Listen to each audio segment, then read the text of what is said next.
Alright, so now that my counter's clean, we're going to go in and punch it, box it, beat it, so you can get that air out of there. And then you want to lay it flat. And I'm going to go in after this and measure it 4 ounces each ball. And I'll show you guys. I'm just grabbing my recipe to make sure that the ounces that I said was correct. 4 ounces each ball. So go ahead and change your scale unit to ounces out of grams from earlier.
Guys, just popping in. So right here I'm just calculating the dough as a whole because we are splitting it from regular cheddar bagels and also jalapeno cheddar bagels for those who want to do both.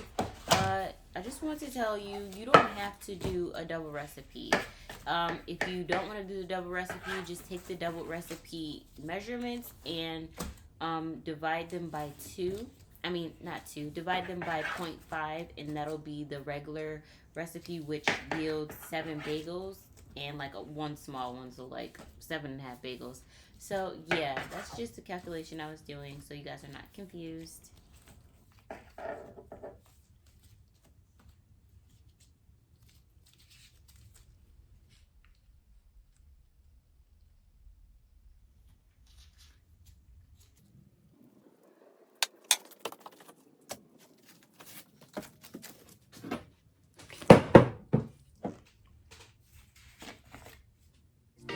Face